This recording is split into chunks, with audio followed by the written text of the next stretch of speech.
Hello అండి అందరికీ ఈరోజు మనకి హెయిర్ ఆయిల్ అయితే ఆర్డర్ వచ్చింది. ఆ ఆర్డర్ కోసం ఏమేమి ఇంగ్రీడియంట్స్ తీసుకున్నానో చూద్దారండి.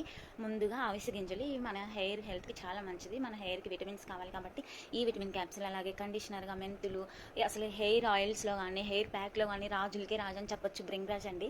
అసలు ఎంత ఫ్రెష్ ఫ్లవర్స్ అండ్ సీడ్స్తో ఉందో. ఎండకి ఇంకా కొంచెం డల్ అయిందండి, లేదా ఇంకా బాగుంటుంది బ్రింగ్రాజ్ మన దగ్గర.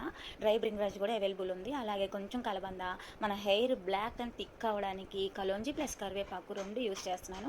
అలాగే డాండ్రఫ్ రాకుండా కొంచెం అమౌంట్ ఆఫ్ వేపాకు, తెల్ల నువ్వులు, అలాగే అసలు సీజన్ అయిపోయిందండి, లేదంటే ఉసిరికాయలు మన మన హెయిర్ ఆయిల్లో ప్రత్యేకమైన ఐటమ్, ఫ్రెష్ ఐటమ్ ఉసిరికాయలు. అందుకని ఉసిరికాయలు పౌడర్ అయితే తీసుకున్నాను. ఫ్రెష్ మందార ఆకులు, మందార పువ్వులు, కొంచెం అమౌంట్ ఆఫ్ తులసి, పేలు రాకుండా బెల్లగన్నేరు, కేరళ ఆయిల్స్ యూస్ చేసే నూరు వరహాలు, కొంచెం అంటే కొంచెం గోరింటాకు. అసలు రోజ్మేరీ లేదే హెయిర్ స్ప్రే, హెయిర్ ఆయిల్ ఉండదు కదా, కొంచెం రోజ్మేరీ. అలాగే వట్టి వేరు కూడా తీసుకున్నాను.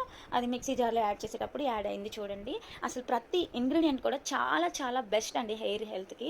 అలాగే చూడండి, 1 బై 1 అయితే మిక్సీ జార్లోకి యాడ్ చేసుకొని కచ్చపచ్చగా అయినా పేస్ట్ చేసుకోవచ్చు, ఫైన్ పేస్ట్ అయినా చేసుకోవచ్చు. అదిగో వట్టి వేరు కూడా యాడ్ చేశాను. అలాగే ఇండిగో లీవ్స్ కూడా యాడ్ చేశాను, అది క్లిప్ మిస్ అయింది.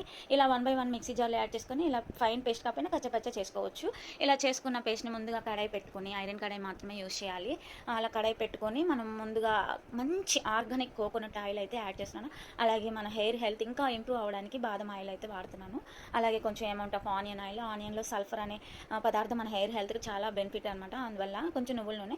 ఇది వచ్చేసి ఫ్రిడ్జ్ హెయిర్కి, కొంతమంది హెయిర్ డల్గా గడ్డిలాగా ఉండిద్ది అంటారు కదా, అలాంటి వారికి చాలా బాగా హెల్ప్ అయింది లివాన్ సీరము. ఈ విటమిన్ క్యాప్సిల్స్, లివాన్ సీరం లాస్ట్లో అయితే యాడ్ చేస్తాను. మనం పేస్ట్ చేసుకున్నటువంటి ఆ పేస్ట్ని కొంచెం కొంచెంగా ఆయిల్లోకి యాడ్ చేయాలి. చాలా లో ఫ్లేమ్లో, చాలా ఓర్పుగా, మీకు ఇంతకుముందు వీడియోస్లో కూడా చెప్పాను, చాలా ఓర్పుగా ఆయిల్ అయితే ప్రిపేర్ చేసుకోవాలి. హై ఫ్లేమ్ పెట్టకూడదు, అడుగంటిపోయిద్ది.